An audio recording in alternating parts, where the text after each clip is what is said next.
Hello, and welcome to the Model Law Knowledge Lab on school response to drugs and drug-related incidents. It is great to see you all here today. I am Becky Rose, the Senior Director at Rulo Strategies, and I'm part of the team that is supporting the Legislative Analysis and Public Policy Association, otherwise known as LAPA, to bring you this Knowledge Lab today. I am joined by my colleague Tara Kunkel, who's the Executive Director at Rulo Strategies, who you hear from throughout the discussion today and during our live Q&A opportunities. So what exactly are knowledge labs? These are virtual learning series that provide stakeholders with an opportunity to deepen their awareness and understanding of how model laws can assist jurisdictions in addressing substance use disorders. These knowledge labs are made possible by a grant from the White House Office of National Drug Control Policy. I'd like to offer a special welcome to staff from ONDCP here with us today, and thank you all for your support. In addition, we are joined by representatives from LAPA who have led this project on behalf of ONDCP. A very special welcome to Sarah Kelty, Susan Weinstein, and John Woodruff. The LAPA team will be engaging in the chat, answering questions, and sharing relevant resources throughout the Knowledge Lab today. Just a little bit of housekeeping before we get started. All of the attendees who are joining us today are muted, but you can interact through the Q&A box in your Zoom control panel and also through the chat box. If you have any logistical questions, you can type it in the Q&A box, or you can email me directly at rebecca@rulostrategies.com. So during our discussion today, we will hear from experts on school response to drugs and drug-related incident efforts. Thank you for sharing your questions during the registration process. We have shared these with the panelists and speakers, and hopefully we will be addressing most of these throughout the conversation today. But in addition, we encourage you to ask questions in the Q&A box, and we will get to them at the end of the conversation today. We will also be posting relevant resources in the chat box throughout the discussion, so please be on the lookout for that. This session will be recorded and will be made available on LAPA's Knowledge Lab website in a few short days, and we will also email you when the recording is available if you want to share with colleagues. Now I'd like to introduce our expert moderator today, who is Sarah Guidry. Sarah Guidry is the executive director, is a graduate of the University of Texas School of Law. Attorney Guidry has worked in the public interest arena for most of her career. She has served as an adjunct professor in trial simulation and appellate litigation. She was previously the East Texas Regional Managing Attorney for Disability Rights in Texas, where she represented disabled persons in various discrimination matters. In her position there, she also provided representation to persons denied health care in the Harris County Jail, TYC facilities, and other facilities housing persons with mental disabilities. Attorney Guidry previously held positions at the Department of Family and Protective Services. At DFPS, Attorney Guidry was the supervising attorney of the statewide Special Litigation Unit, which handled the most complex cases in the agency, both in jury trials and on appeal. Attorney Guidry began her work in the public interest arena as legal staff, aid staff attorney, and subsequently supervising attorney at Coastal Bend Legal Services. Attorney Guidry, welcome, and I will turn it over to you. Attorney Guidry, you are actually on mute. If you could go on mute and restart, that would be wonderful. Thank you. Hello. Technology is wonderful when it works. Welcome to our discussion today. I'm happy to be here and have the ability to discuss what I think is a very important topic with you all. Our objectives for today's discussion are to learn from experts with respect to their efforts to school responses to drugs, to learn why it's important to address these issues, and to share ideas on varying approaches to initiating the work in schools in various states. When I was approached about this project from LAPA, the first thing I thought about was the work that we're doing to support safe and supportive schools here in Texas. And in the course of doing that work over the last 3 or 4 years, one of the things that caught my attention was that as we were talking to different school campuses in the same district here, and where I'm located in Houston, Texas, we found that the wealthier campuses had been referring students who had drug possession or drug-related incidents at school to substance abuse counseling, whereas the primarily minority communities and low-income populations, their policies were to directly send students to law enforcement. which created a criminal record, took them out of class, did not address their issues. And so I thought this was an important thing for us to look at. And I had the pleasure of actually working with Dr. Jody Moon, and she was on our staff at that time, and she took this project and ran with it. And I'm just so excited about this model law. And if we could just get a few states to adopt it, I think we would see a reduction in the disproportionate impact and the disproportionate use of discipline, as well as law enforcement when it comes to children of color and children with disabilities. With that, I'd like to introduce our expert panel joining us today. We have Professor Ellen Morris. She's a professor of law emerita and director of the Center for Children Law and Policy at the University of Houston Law Center. Professor Morris received her JD in 1990 and her LLM from Georgetown University Center in 1992. She came to the University of Houston Law Center in 1995 after practicing as a public defender. There's a connection there, public interest in the work that we do. She worked as a public defender in California, where she represented juveniles in delinquency proceedings and children and families in child welfare cases. Next, we have Dr. Jody Moon, who's the director of the Center for Social Measurement and Evaluation at Children at Risk. She recently completed a 2-year postdoctoral fellowship at Rice University, where she worked with the Houston Education Resource Consortium. She's a former middle school math teacher. She's very proud of that, and has recently earned her doctorate. Jody's research has focused on large-scale reforms in education, access to educational opportunities, and transparency in governance, with a strong emphasis on delivering research in a way that it can be used to impact children's life experiences. And I just have to add, it wasn't in my notes, but for the last year or so, Dr. Jody Moon worked here at the Earl Carl Institute and was an integral, a very key part of our staff when it came to our research efforts. We have Dr. Monica, she's a clinical social worker, 10-year school board member, and past president of the Colorado Association of School Boards. She received her PhD in educational leadership from UCS, a Master's of Social Work from UT Austin, and a Master of Education from Georgetown University. She received a BS in German from Georgetown University. And prior to joining academia, she worked in Washington, D.C.'s Department of Human Services with abused children.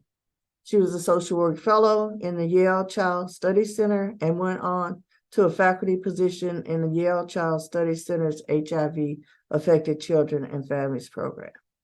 To start our discussion today, I'd like to give each speaker a chance to welcome our attendees and to share their perspectives on why they do the work that they do related to school responses to drugs and drug-related incidents. Let's start with Professor Morris. I did the same thing. So thank you, Sarah. And I first want to thank both Sarah and Jody for getting me involved in this project to begin with. I really appreciated the opportunity to both work with them and work on something that I think is really important. And I'm glad to know that there's so many attendees to this session, because it is really important for us to look at substance abuse among young people and the effect that it has on them, and why we need to not make it part of law enforcement and the injustice system. Because when children are removed from the school because of a drug use and placed into the legal system, it actually has more negative ramifications than anything positive coming out of that. So that's the reason that I'm interested in this, the reason that I've been involved with it. Welcome, everybody. I was thinking I was up next. Dr. Jody Moon. And just a quick modification. I worked at Children at Risk prior to joining Sarah at ECI, and I am now a research scientist at the Indiana University. I just wanted to make that note. But as Sarah pointed out, why I do this work started long before I became a teacher, but I was a middle school math teacher for over 10 years. And it was some of the most challenging and most rewarding work that I've ever done. As I moved on, I obtained my PhD in education policy, but I've always worked in spaces that, in my opinion, there's a very clear line that my work is supporting children. And the more aware, the more I have read, the more experiences I've had, it's become more and more important to me that work is really ensuring that all kids are set up to succeed. And as so many of us know, there are a lot of systemic barriers that are not allowing that to happen. So when Sarah approached me about working with LAPA on this project, I think we were in sync right away. My interest from a research perspective is looking at how policies are implemented and the impact that has on kids.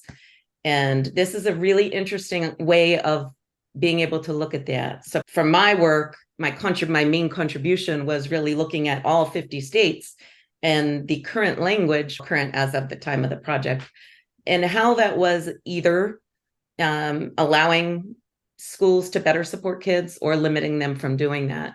And so this opportunity to talk about the need to support students who need support instead of criminalizing them is really welcome, and I'm glad to be here. Thank you. Hi, everyone. My name is Dr. Monica Fury. I, as I said, live in Colorado Springs, so I was lucky enough to be a part of this project, even though I'm not in Texas, so I really appreciate that opportunity from all of you. Thank you, Dr. Maris, for providing that for me.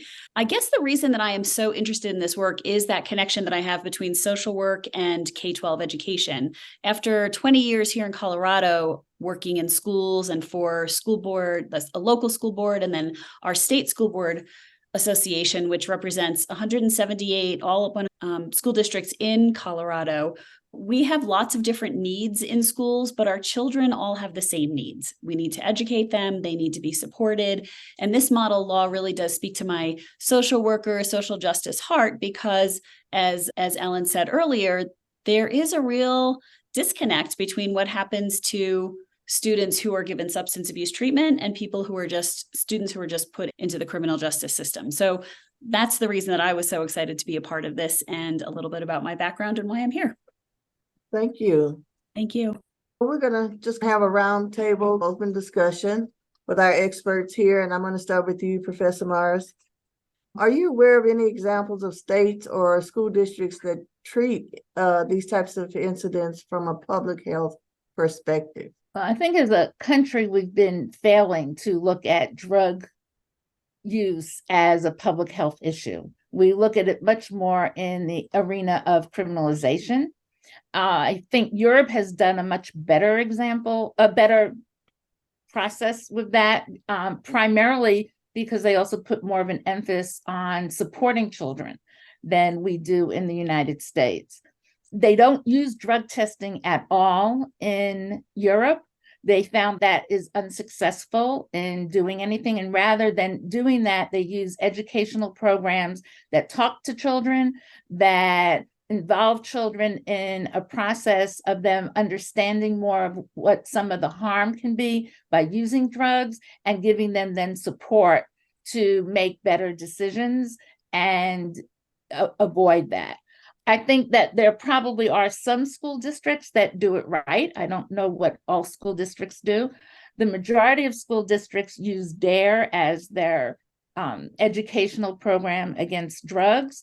And I see a couple of problems with that. One is that it's disproportionately used across the board, so that white and upper middle class school districts tend to have more programs on that educate youth about the dangers of drugs, while for lower income school districts and minority-based school districts, there's fewer programs. And that's true even with ones that have been accepted as having empirical research that shows that it works. And they say that DARE does work.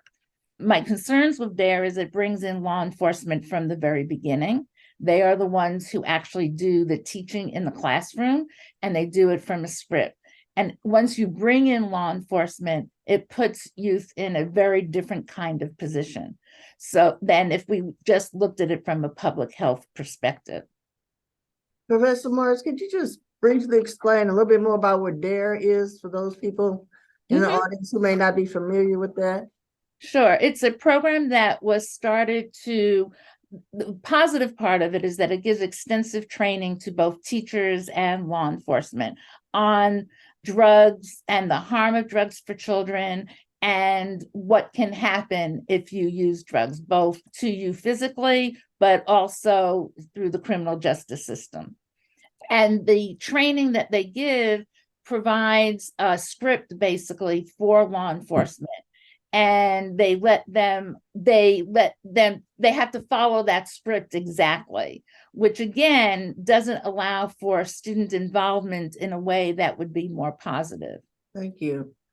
I would like to ask you, can you share your perspective on the model law and why it's needed as it relates to the connection between mental health and substance use, and why non-justice involvement solution is so important? That's a lot. Okay. It's a compound question. Maybe I'll start with your final question, which is why is non-justice involvement so important?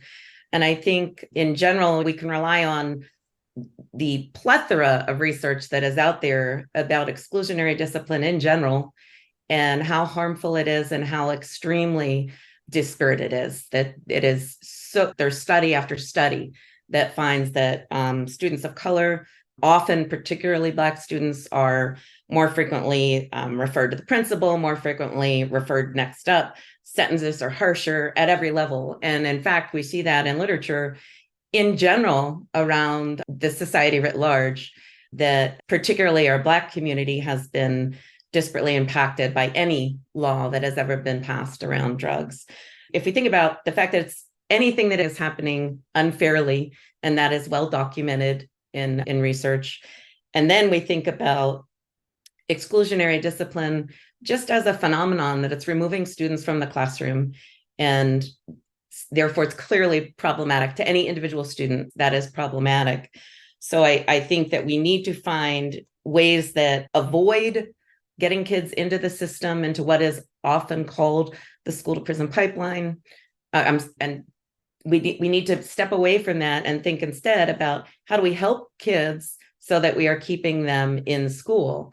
If we talk about the public health perspective, and I think it's interesting when I was listening to Ellen a few minutes ago, that DARE as a very focused curriculum is perhaps informative in certain ways, but it is really not considering how do we help kids when we know for a fact at this point that there's a pretty high correlation between substance use disorders and mental health issues in general. Like those connections have been made time and time again. And I think post-pandemic, that's become even more clear.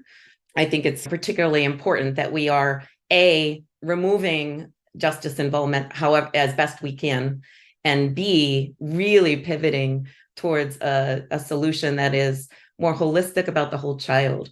So that's probably, I think, where all of the question. I'm sure I'll have more to say at other times, but is there anything I should tack on there? No, I think that's great. Thank you. Dr. Fury, I have a question for you.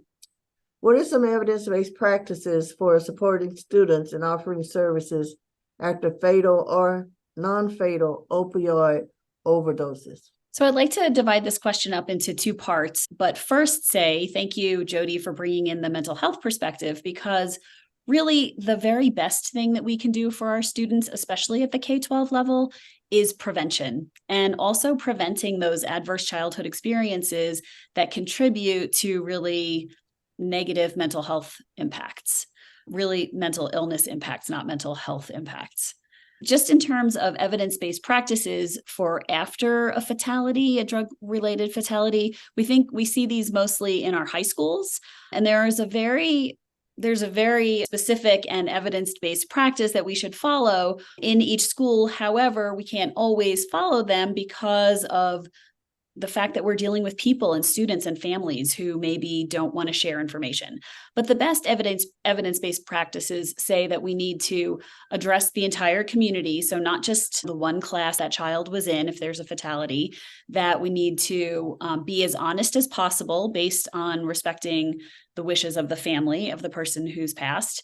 And we need to provide tangible support for every member of that community. So not just our students, right? Our teachers also need support when something like that happens to a school community.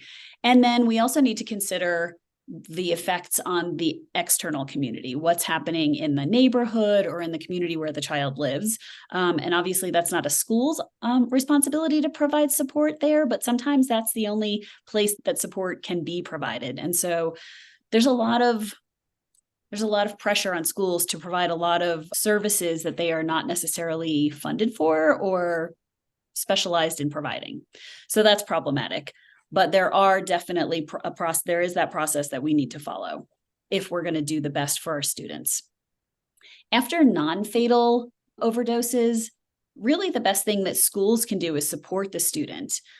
Substance abuse services provide substance abuse education to the people around the student if they're interested, because students are very willing to help each other if we provide them with the tools that they can do that with.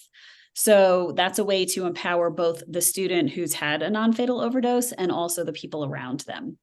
And then, as I said, supporting that student body about what happened. Here in Colorado, we've had a couple of fatalities that have actually happened in schools, usually with fentanyl, and supporting the class where that's happened, physically adults being in the class with the students, because that's a horrific thing for any student to experience. But it's also just as bad when, a kid comes in and finds someone lying on the floor of the bathroom. That's really traumatic for that child as well.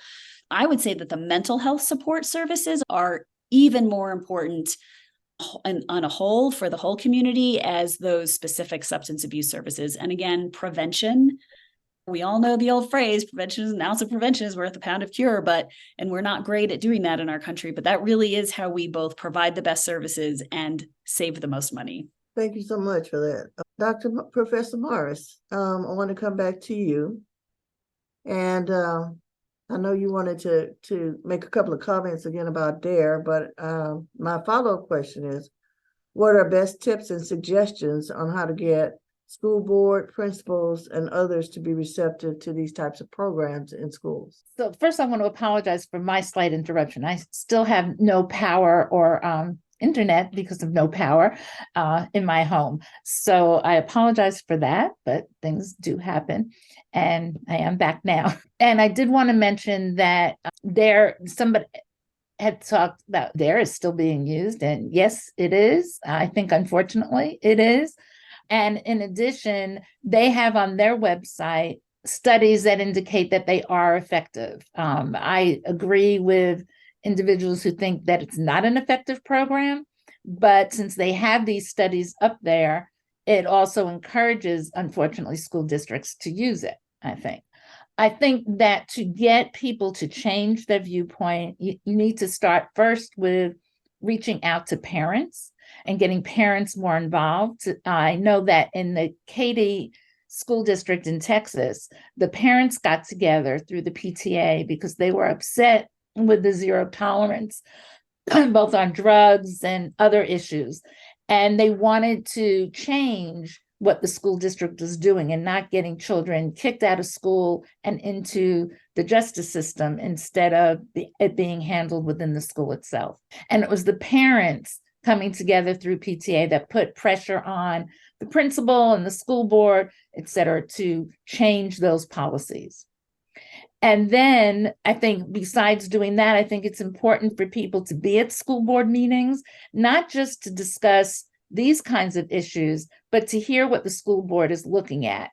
I know that the Houston Independent School District has recently been taken over by the state, and they have made some very drastic changes that will affect what is happening for children in the schools, for their mental health, for any support services, that not having special education support as they did in the past. They fired many of the teachers, and they have not rehired enough teachers to provide the services to children. We no longer have counselors in the school. They have fired librarians, and they have made the libraries detention centers, which is taking away from support services that we were just talking about for youth. And I think that that kind of thing can only be stopped when you go to the school board meetings, when you actually go to the principal's office and keep talking about that in groups of people, not just one person going by themselves. Thank you for that. Dr. Fury, I'd like to pose this question to you. What are your suggestions of how to get leaders to open up to the idea of programs in school? I think most school leaders, and I say most because I do know what happened just recently in Houston, are really about helping kids. They want to make students have the best education that they can. But there are a lot of barriers, right? Mental health services provided in the schools are woefully underfunded. And that's really where students are. So schools feel caught between this need to provide mental health services that make students able to learn, and also being underfunded and not experts necessarily in that area. You may be lucky enough to have a social worker or a counselor who has an interest in mental health. But unless schools are really connected to and committed to the mental health of their students, it's hard to convince administration and school boards to make changes. I think what Ellen has said is really wonderful. The best way to make changes is to advocate at your school board level, your local level.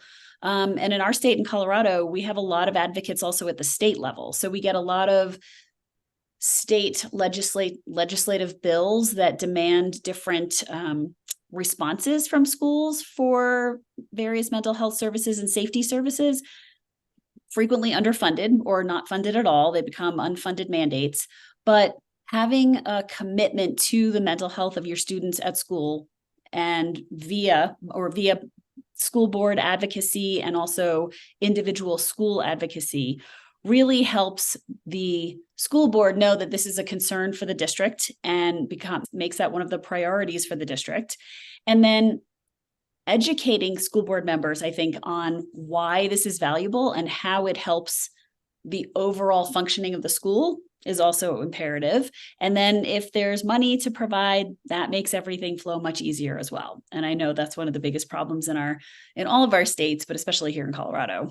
No, I was just going to add that on top of all that you're talking about, I think we also need to be sure that we're bringing in the community services, the people who are working at that local level, because it's going to take all of those pieces together to bring about the kind of mindset change that we need. That's a great point. And rolling those into mental health services that are already being provided in the school or through the community, collaborating with community groups is an excellent way to do that. You're absolutely right.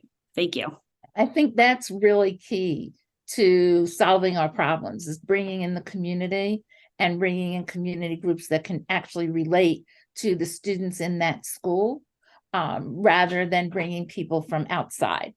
And also avoiding the use of law enforcement always in this process, and putting the emphasis more on social workers and mental health professionals. So I don't know if you're familiar with this or not, but I know that in Point there was a youth lead program at one of the schools, and that actually allowed officers to divert students from the justice system into community-based programming.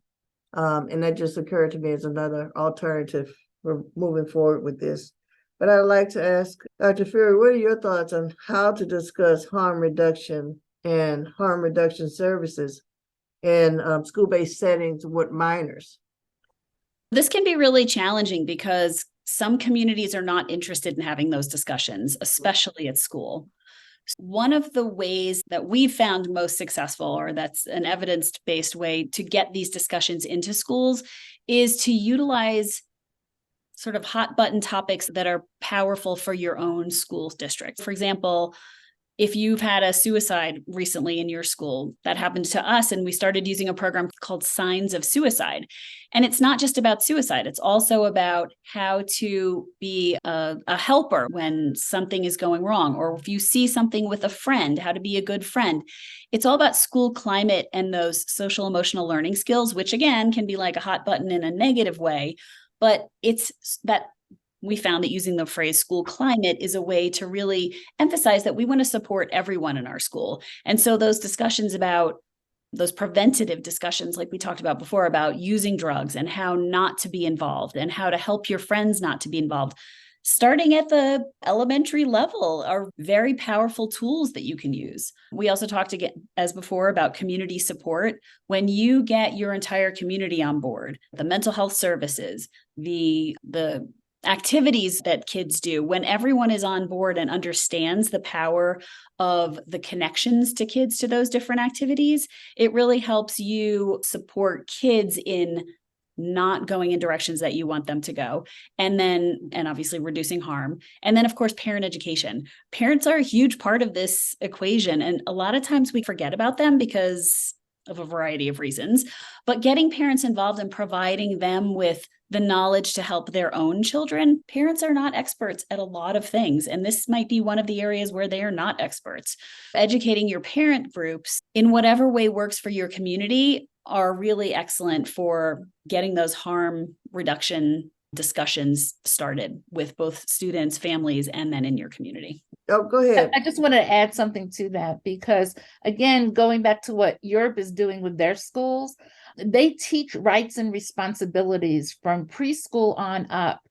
And that starts that whole discussion on how you can help your classmates, how you can help your fellow people in your community.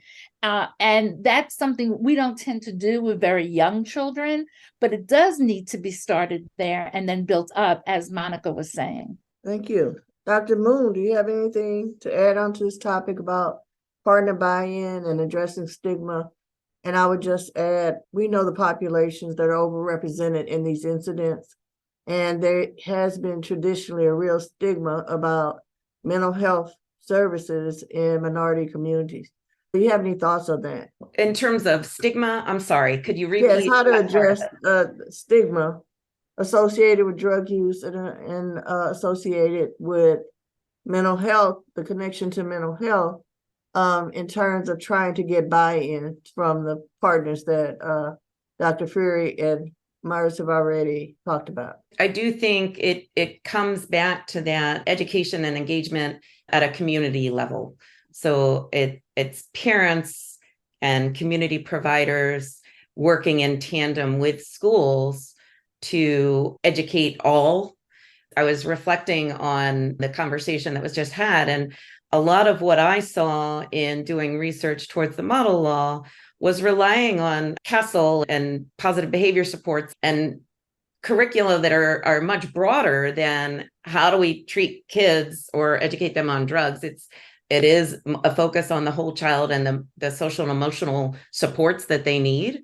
And I think the more those things that drug use and abuse is tied into a broader conversation around what all kids need to learn, which actually is not all the same. We like to think it's all the same, but kids' needs are different. And so I think that it's really important to have those conversations at a community level that's going to get the buy-in that we need from the parents to talk to the school board, and get the buy-in that we need for schools that are perhaps less comfortable taking a risk, if they understand that it's what their parents want and it's what their community providers can support.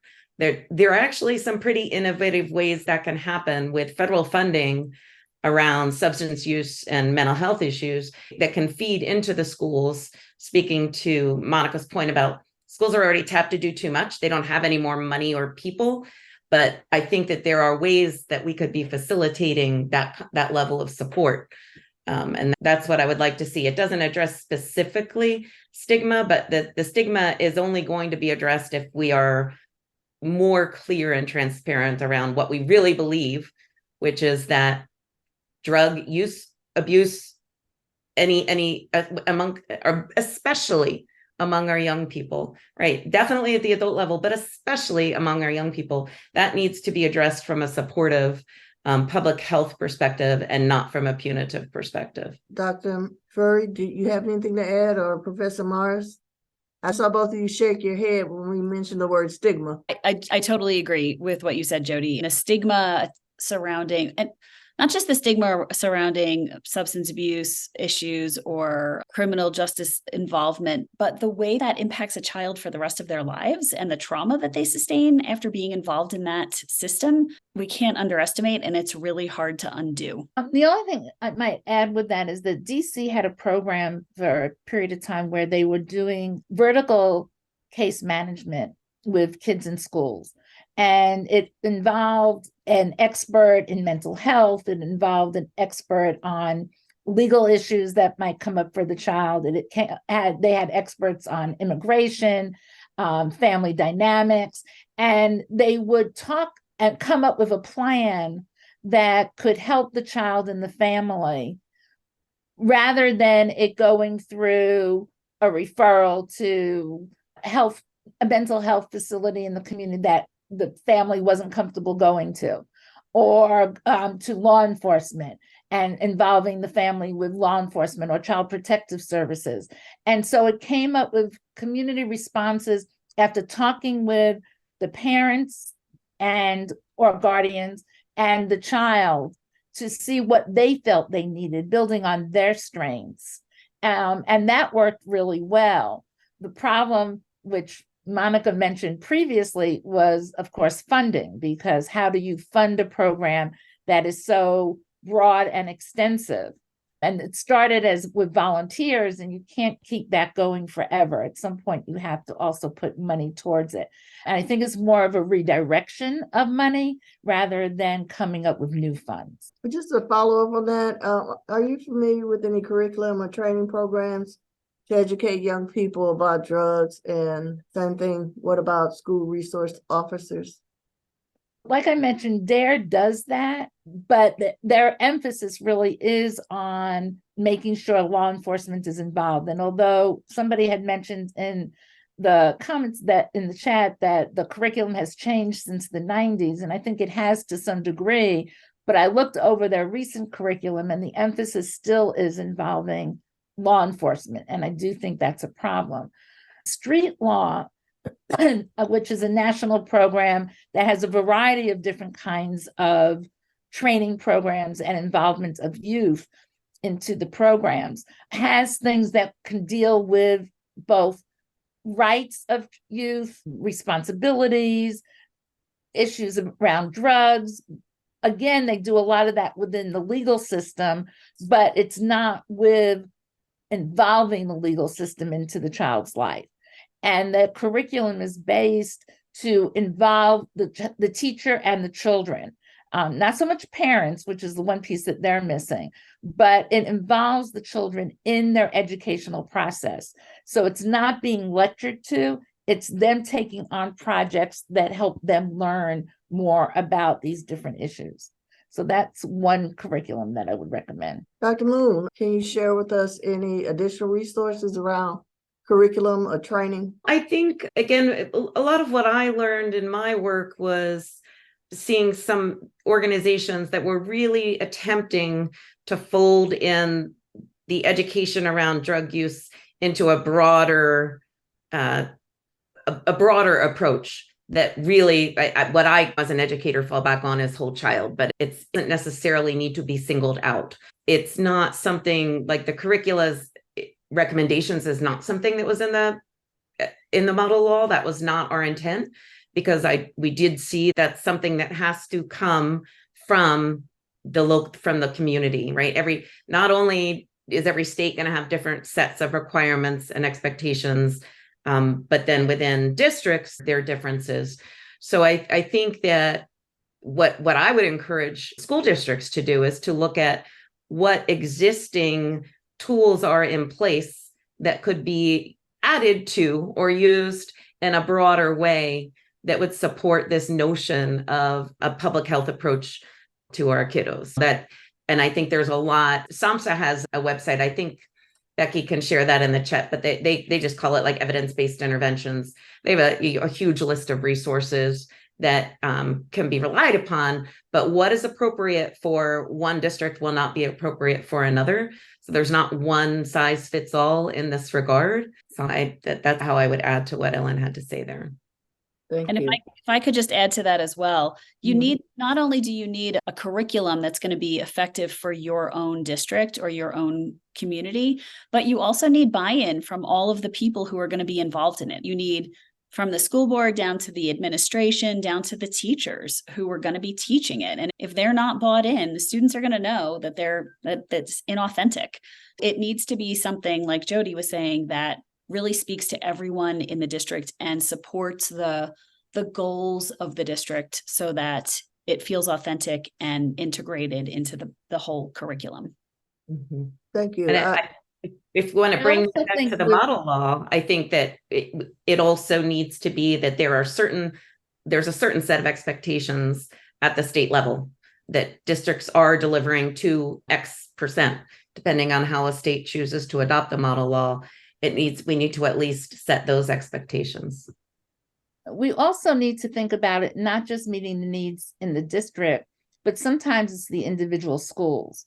Because you take a district like HISD, which is huge, and it's one district, the schools are very different, and they're very different in different communities, and they have different needs. Colorado Springs, on the other hand, has how many different school districts? I don't even know. I know it's a lot, and it's a much smaller community yet. So you can really talk about a district meeting its needs and still the school needs. But I don't think that happens in a larger school district like HISD in particular. Next question is for you, Dr. Fury. What state or federal funding is there for public schools to assist students and families involved in drug-related incidents? I have to give the caveat that I am not an expert in finding funding. However, when you look at I would say that you probably need to start at your state level, because that's where, for a school district, you're going to find the most support, and each state is different. But I guess examples might be from a federal level, things like the Secondary School Student Substance Use Act. Oh, sorry, that's a Colorado one. I'm sorry, I'm getting these mixed up. Which passed in 2023, which does provide funding for student substance use. And then local cities as well in states sometimes have grants that are available for schools or districts. And Ellen's right. Here in El Paso County, where I live, we have 11 different school districts, and it's much smaller than Houston, let me tell you. But we also have 80% of our districts are rural. So things like city grants don't necessarily work for rural schools. You need to go more to the state level. There are federal block grants to provide municipalities, usually with substance use prevention, treatment, and recovery services. But again, those block grants are more for larger municipalities or state level programs. You could use schoolsafety.gov, which is a grant finder tool that might be useful for people. I would say the school-based mental health programs are where you're going to find the most bang for your money buck, because each school, like Ellen was describing, can really connect with the local services around the school district or the school itself to provide services that individual school needs. That's what we've found is most effective in using our own mental health dollars for prevention and treatment services. And then there's also the Office of National Drug Control Policy, which I found some small programs from them, but you might be one of the ones who gets it. And then that's going to be great for your district. Sorry, I don't have a lot more. I was gonna say, I think we have to start being creative with the way that we're looking at funding so that we redirect money. And I know that an announcement just came out from the Department of Justice and from the Attorney General, federal, that they're adding billions of dollars into making communities safe. And I think that school districts should join with community programs, should join with school districts to look at getting some of that money to do these kinds of things, to bring in better programs into the schools. And I don't know how this money is going to come down or where it's just been announced, but I think that's something to watch for, because in addition to continuing the funding of the programs they have, they are adding in about $60 billion more dollars into new programs. So I think it's something to really look at and be creative with the way that we go for that. Ellen, if we had a reaction button available, I would be doing the cheer one, because I think that you're dead on there. We need to get more creative in how we interpret grant funding and how we write those proposals at the more local level. And that's a challenge, but I also have seen that grants are now being interpreted in a different way to ensure that they are open to a more diverse group submitting, right? You don't need to have the fancy grant writer if you can present the viability of your program in a way that is going to fulfill the needs of the grant. So I think there is potential to capitalize on that. And I would say, remember school safety. That's a huge pot of money out there. And you can definitely incorporate these goals into school safety as well as mental health services. Thank you. Professor Myers, what are students' rights to privacy in relation to suspected substance use? And then I'm going to follow up with Jody to talk about her teaching exercise that she put together in connection with this model law project. The Fourth Amendment applies to children just as it does to adults. It applies to children in schools, just like it does to them outside of schools, except that there are more limitations to their privacy rights when they're in the school. So the school can do more searches than a police officer can do outside of the school setting. It started with TLO, which was a case in the that gave the school district the right, under a reasonable suspicion, whatever that might be, to search a young girl's purse. And the girl was referred to the principal's office because she was allegedly smoking in the bathroom, smoking tobacco, not drugs, tobacco. And that was against school rules. They could smoke at that point outside of the school building, but not in the school building. The teacher who referred her did not see her smoking, but she assumed that she and her girlfriend were in there smoking. I don't know why exactly, that wasn't clear.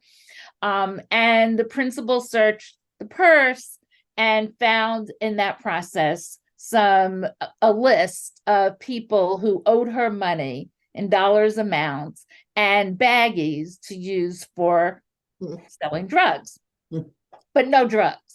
That was then referred to the police department, and she was brought up on delinquency charges, and all that evidence was brought in. And the Supreme Court said that the school, based on their reasonable suspicion of this teacher referral, had the right to search the girl's purse. That led to searching of lockers, searching of desks, which is considered school property, both of those things. And so therefore, they're always open to search, and also having metal detectors in school, because that became a safety issue. And children, just like when you go to the airport, you go through a metal detector, that can happen at school too. That also went further in 1995 when the court decided Vernonia, which had to do with drug testing. And the school district decided they needed to test all of the athletes because it was a safety issue, and because, of course, athletes are leaders on the campus of any school, and they wanted to make sure that they didn't set a bad example by using drugs. The Supreme Court said that random testing was fine, and also that athletes have no real expectation of privacy. So doing a urine sample was not a big deal because they're in the locker rooms changing with each other and adults being in there, etc. I'm not so sure that a urine sample and you being watched during giving that urine sample is quite the same thing, but the Supreme Court said it was.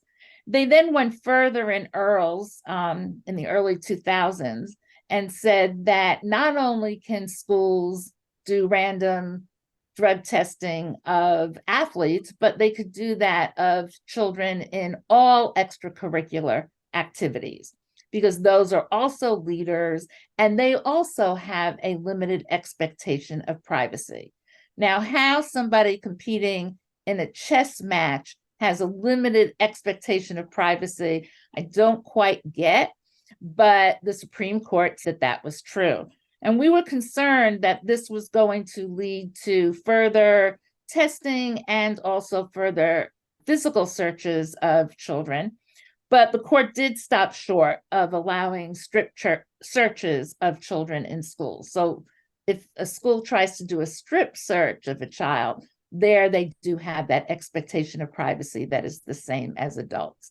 But you can see how it's been whittled down over the years until Reading, we got a little bit more back. I want to come to you and ask you to share the hypothetical that you put together. Are you talking about, okay. I do. Ellen raised the issue of reasonable suspicions. And what I would like for you to do is just use that scenario to show how different dynamics can play into whether or not an administrator thinks they have a reasonable suspicion. Wow. I don't know if I can get that detailed. Director Guidry is referring to a teaching case that I wrote, and it came out of the research I did for this work. And it's challenging, posing future educational administrators to consider discretion and what that means. Discretion is a very complex topic that can be very positive and very negative. And for the teaching case, I used an example of 2 high schools within the same district. As Ellen noted earlier, you can have schools within a district that really carry things out very differently because there's a level of autonomy that kind of goes up. So it's 2 assistant principals who often in schools would be responsible for discipline, and how they each respond to finding a pretty small amount of marijuana on a student at a football game. And I don't have that in front of me, and the details would escape me right now, but it is on a revise and resubmit, Sarah. But basically it guides it would be used in classrooms for someone who's pursuing their master's or their PhD in educational leadership, who would be going on into the schools. And it encourages complex conversations around what discretion does mean, how it could be used effectively to support kids instead of putting them into the system. And as one might imagine, one of the 2 students who ends up being referred is an African-American student and the other is not.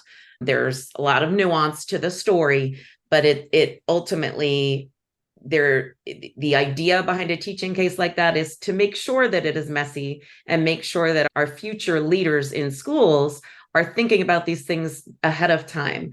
And I really liked how it tied into our work, which is asking at the state level that we relieve some of these obligations. Like there, almost as many states require that the police are reported, that police are contacted during a drug incident, as they require that parents are contacted. And that to me is problematic. That doesn't make sense.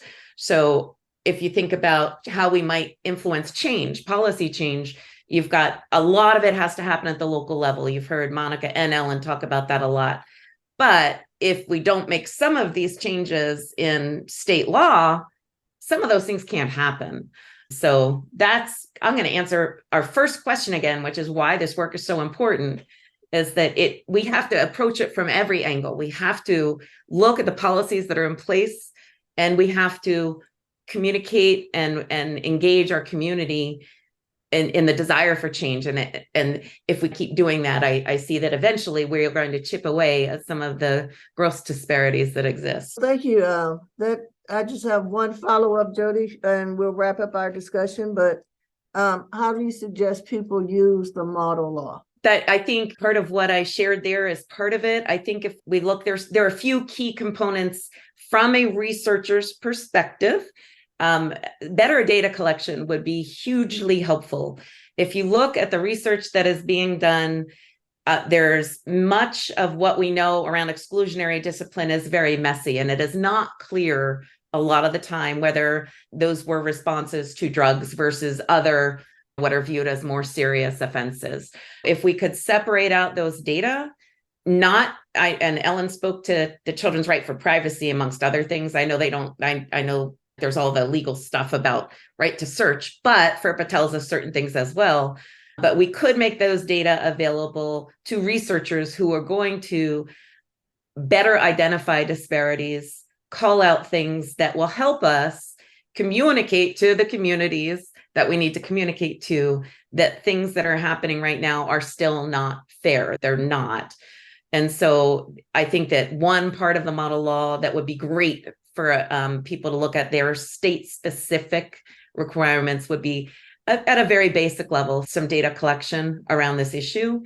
If we could simply remove the requirement that that a school district must contact the police, that's discretion, which understandably discretion, as I said, has their pros and cons to discretion.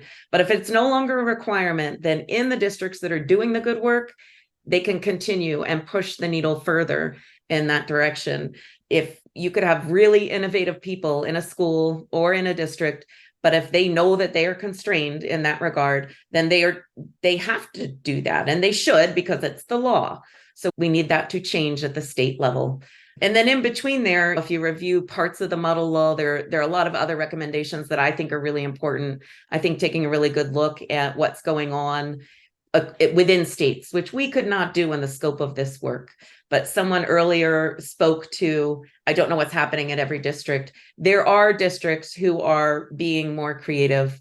I think if states can take a look within, or an entity can take a look more closely at what's happening at the district level, that we can get better ideas about how to continue to shift the needle here, because a lot of it really is the mindset that it is not about criminalizing youth. It is about one more support that they need from a social and emotional perspective. Thank you, Dr. Moon, Dr. Fury, Dr. Morris. Thank you for a wonderful discussion. And now I'd like to give John Woodruff from LAPA an opportunity to share some information. All right. Thank you very much. It's been very informative from my end. I wanted to point out first, as someone who's been involved in drafting a number of model laws, not this particular one, but in working with LAPA, and that's one of our primary things to do, is what is a model law, or what can you use it for? And Dr. Boone was getting at this, is it could be the starting point for a bill at the state level, or something smaller if you're talking with a locality, to address some of these things. It can give you ideas if there's already stuff in place in your states on some aspects of what's covered in a model law. Could just go, well, gee whiz, that would be something that might be useful to add on. The model laws we do also have what we call commentary, which is a chance to explain what's the point of this, and the subject matter experts who are brought in, what did they point out? Why is this included? Where are there examples in statute, or in this case, school districts, or that kind of thing, where things are happening? And it's very educational in that perspective. From the layout of the particular model act here, it's the key things are, it would require school districts to develop a response plan that's then consistently utilized. The act gives lots of room for developing the specifics of the plan. There are some requirements as to what the plan should include, or areas to include. And then, as Dr. Moon got into, there's a section on collecting information and getting that reported to the state agency that's going to oversee all this. And there's also the commission of a study at the state level to figure out what resources are there, or what are the areas we need to focus on. So that's the crux of the point of the model. What I'm talking about is not directly in the model, but LAPA gets a lot of questions about this, and it relates to schools. So I'm going to bring it up now before I get into more question and answer, which is about naloxone in schools. And the word naloxone is not in the model law. It's not its point. But so, just admittedly, this is a slight non sequitur from the model, but I know we've got some questions with registration, and I had to figure all this out at times, because we got enough at LAP. All states, 50, we'll add in DC and Puerto Rico. So everybody there's got a naloxone or opioid antagonist access law. Talks about administration or standing order or all that. Of those, 36 out of 60, or 36 out of 50, so we're at 60% roughly, or a little higher, in those laws expressly mention that school or school employees can store, possess, or administer naloxone. Those are the ones in blue on this map. If the state law doesn't say it, do I think school employees can't carry it or administer it? No, not in all cases. The language of who's allowed to have it, and all these laws were drafted in the naloxone as a prescription drug age, and now we've got some naloxone being available non-prescription status, which sort of adds another layer of whether you need to authorize people to be able to possess it or not. But so those are the states that mention it. Go to the next slide, Becky, and what you'll see is of all those, relatively few require it. The reds, which is Rhode Island, which is really tiny, and Illinois' new laws, as best I can tell, and sometimes you can't always tell, is the charter school and public get everybody, or are there still other schools? But all public and private K-12 schools got to have naloxone on site, Rhode Island and Illinois as of January 1. The brown, which is Maryland, Minnesota, and Oregon, is public K-12. The greens are public high schools. Texas, actually, their law references grade 6. This would be junior high or middle school and above. And then Washington's got this law that requires high schools and school districts with more than 2,000 kids, which is, I looked at the data, and roughly the top third size-wise of the 300 school districts in Washington would meet that criteria. That's not to say that individual school districts within other states require it. In a couple of cases, like Maryland, it's like the school district has to make a policy, but one aspect of the policy is that all the schools have it on site. So it's not, Rhode Island is clear. It's one sentence. It's the clearest thing you've ever read. A lot of the others it's a little trickier to decipher. There has been mention, and I was actually looking at it this morning, about California. California's got some legislation percolating allowing to do this. I don't think it's been enacted yet. When the budget was proposed by the governor in January, there was reference to funding for paying for 2 doses of naloxone for all middle school and high schools. I looked at the Budget Act. As far as I could tell, I'm not so sure it made it into the one that's passed, but I know there's some other states on here that are grayed out that are thinking of that and may be joining this. And Illinois, Arkansas, Texas, Minnesota, Oregon, all of that is 2023 legislation. So that's all stuff that's been enacted in basically the last 4 or 5 months. Becky, will turn it back over to for the questions that have come in. Great, thank you, John. Any of our speakers want to just to comment on naloxone in schools? Just want to give you a chance if you have any comments or thoughts on naloxone in schools and what's happening across the country. Okay. Great. Thanks again, John, for that. And thanks for sharing kind of the perspective about how the model law, what LAPA's perspective about how the model law can be used and considered as folks are beginning their work in their states. So we have a couple of questions that have come in. Thank you for some of the chat discussion and all the conversation that's going on. We appreciate the feedback. I do want to let me ask John while you're here, and we just heard from you, but we had a question come in from somebody who lives in Maryland and mentioned that there are quite a few jurisdictions that have diversion programs. The question is, what is the position of the model law initiative on diversion programs? And just noted that the diversion programs do require intense collaboration with law enforcement. Can you share your thoughts on that, John, from the model law perspective? Yeah, I'll share my thoughts as the lawyer who drafts legislation and what I take from it. And obviously Dr. Moon and Dr. Fury and others can chime in with what they feel. One of the commentaries sections early on mentions a research article about Philadelphia diversion, a study about a diversion program associated with Philadelphia schools. And the results were that it did not cause. It sounds like that a diversion program was put into place that worked with the schools, and that was generally effective.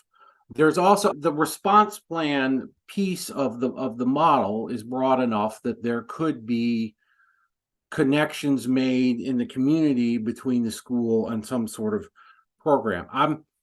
I know there's a difference between diversion and deflection, and those who aren't familiar with diversion in my brain typically results in there having to have been a crime or potential crime committed, and it's some sort of program done to divert the person from either post arrest or in lieu of arrest or that kind of thing. And there's also deflection, which is a community or first responder or whomever attempting to deflect people before there's ever a crime committed. And so either of those potentially could fit in. Obviously, if you're talking about something deflection related, there would not be a crime early on deflection. You haven't even gotten to the point where there's something that's potentially reportable.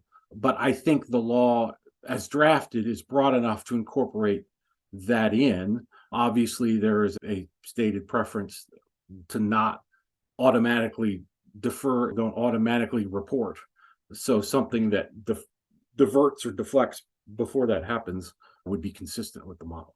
I wanted to add to that because I know people use the term diversion in the way that John was talking about it, but I think that diversion is supposed to be diverting you before you have any real entry into the legal system. It might involve an arrest or not an arrest, but a taking into custody of the child, but there shouldn't be a referral to the courts or to the prosecutor's office if you're having true diversion.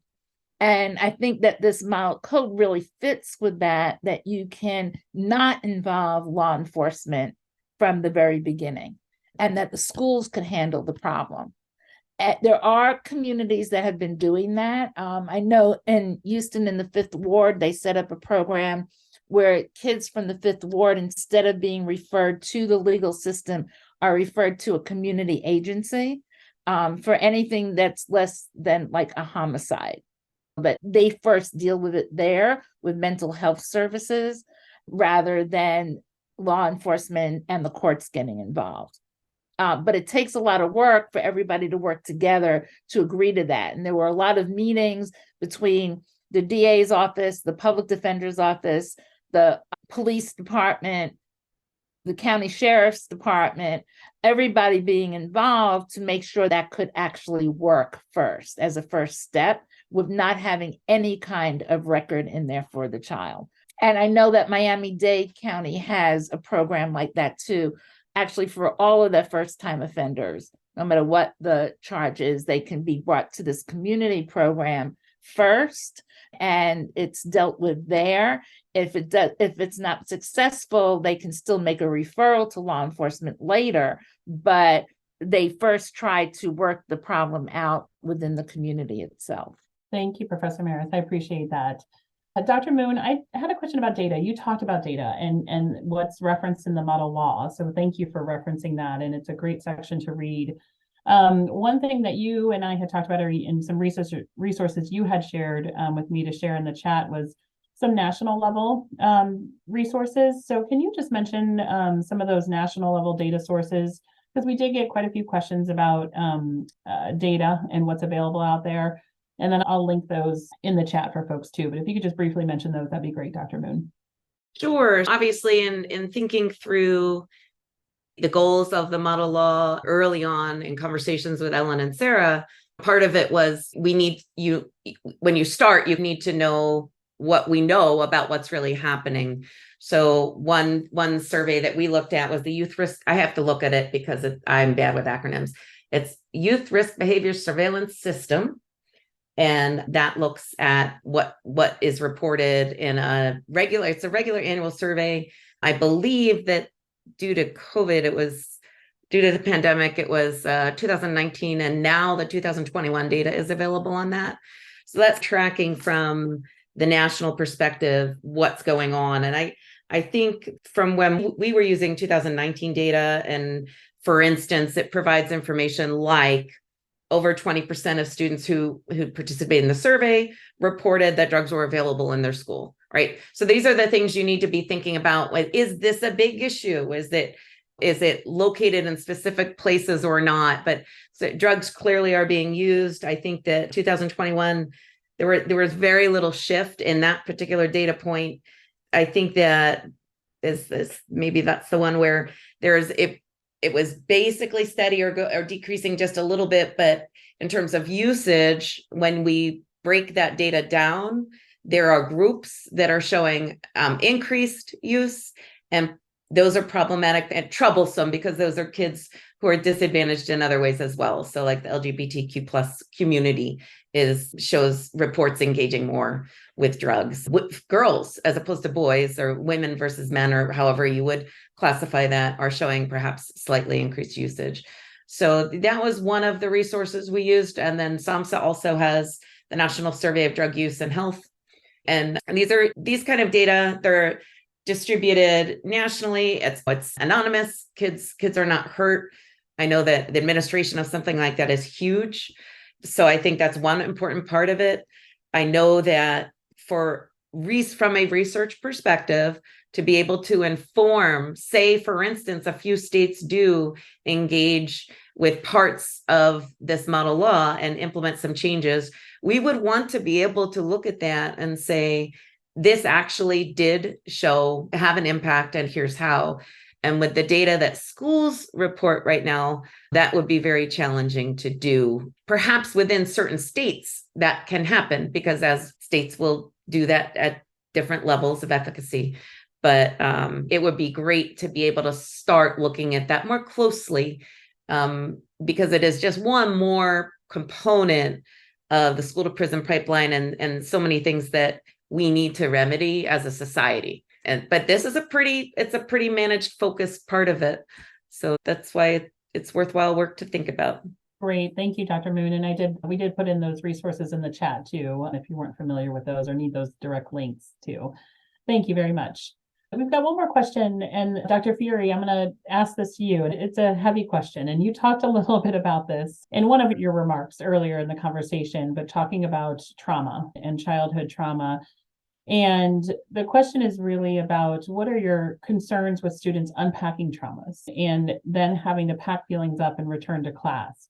And then related, how do you include parents in the process? So just love your thoughts as it relates to childhood trauma and how they're dealing and addressing that in the school setting. I think every school deals with it a little bit differently. There are some schools that actually contract with local providers of mental health services to provide treatment therapy in school because kids can't get to treatment any other way. And that's provided a whole host of different ways, right? You can contract with a provider, you can contract with an agency, it can be paid for privately, it can be paid for via Medicare. There's just so many different options. And when I think the question was about how do you deal with trauma that's unpacked in a therapy session, that's something that the therapist has to be really careful of when you're providing those services in a school. And sometimes they do things like, don't do it unless it's before lunchtime. And that does limit, maybe you can only see 10 kids if there are 2 different lunch periods. So you can see 2 kids each day before their lunch period. So every school negotiates that a little bit differently. But mostly I would say that they probably try not to go really in depth when it's during the course of a school day. I would say that mental health providers who are not clinicians, more your social workers or your school counselors, do not get into truly unpacking an individual's trauma. When a school trauma occurs, you can't help it, right? It's there, and then you bring every mental health provider that you can to the school where this problem happened or where the situation happened, so that you have as many adult providers as possible for whatever comes up, because you all know in school, you never know what's going to come up. But I would say that as a district, typically a school district, even their mental health clinician or service providers are not trying to unpack really deep rooted childhood trauma with kids in schools. I think the second part of your question was about parents and how you get parents involved. Was there more to it than how do you involve parents? No, that was it. Yep. Okay. It's hard to get parents involved. Parents are overwhelmed and sometimes they have multiple jobs and they are usually doing the best that they can. So it really behooves the school to figure out how their parents can be involved. And I don't want to say too much because this was my dissertation topic, so I could go on.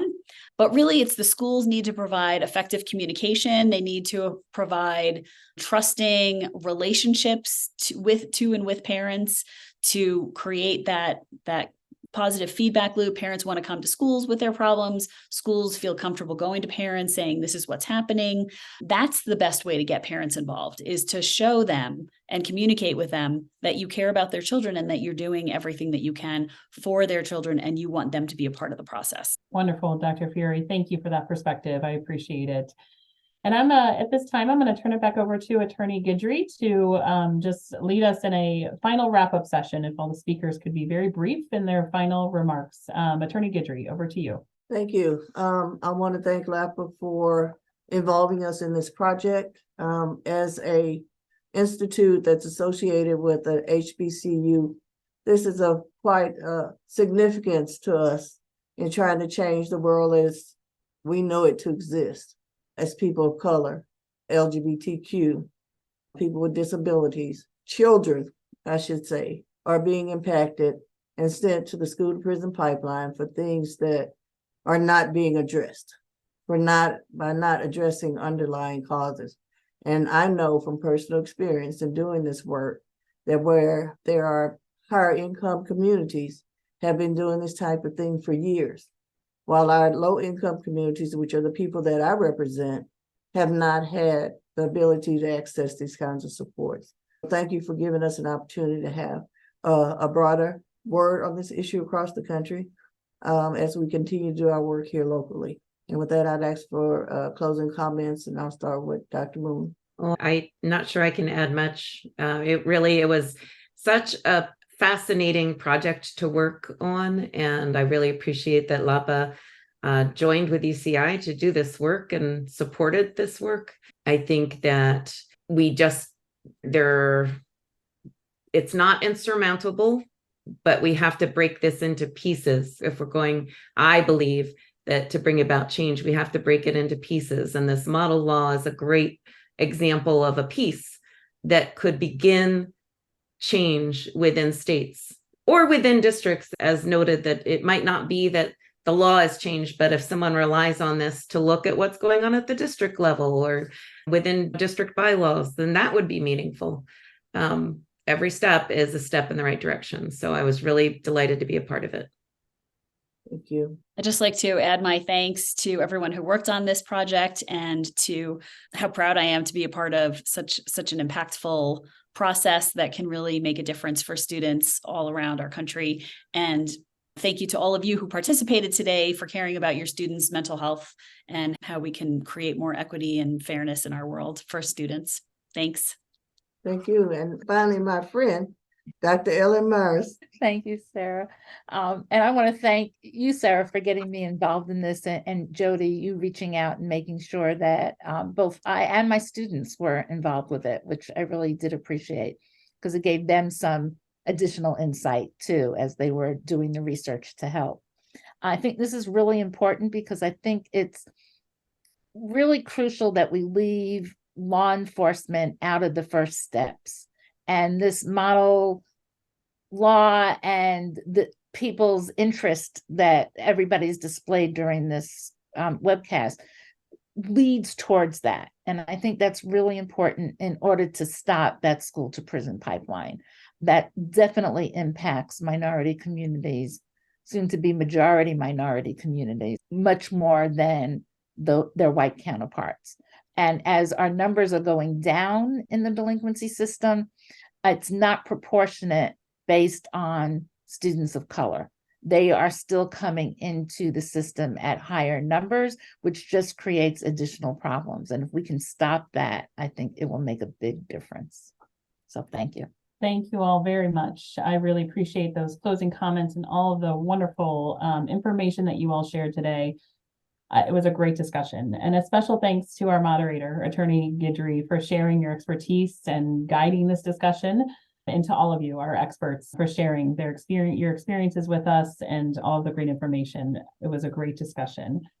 So you will see that I posted a survey in the chat. Your feedback is really important to us, so that I ask that you click on that link before you disconnect and just take 5 minutes to answer a few questions so we can continue to improve these knowledge labs and the future ones that we have.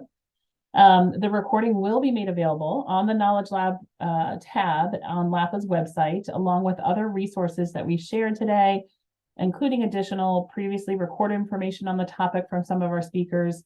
We will also send out all this information to you all once it is available too. We encourage you to sign up for LAPA's updates. You can do so by joining LAPA or on LAPA's website at the bottom of the page where it reads join our mailing list. I want to thank you again to ONDCP for funding and otherwise supporting this event.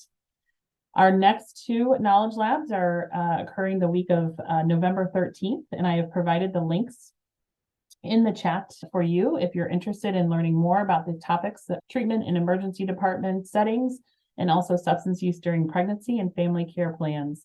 So those will be coming up the week of November 13th and encourage you to register for those events. You can find recordings of our past Knowledge Labs, which touched on harm reduction and overdose prevention, overdose fatality reviews, and overdose prevention and treatment in correctional settings on LAPA's website as well. So all those recordings are up on LAPA's website for the previous Knowledge Labs. So thank you again to our wonderful moderator and panelists today. Thank you to LAPA and ONDCP, and I hope you all have a great day. Take care.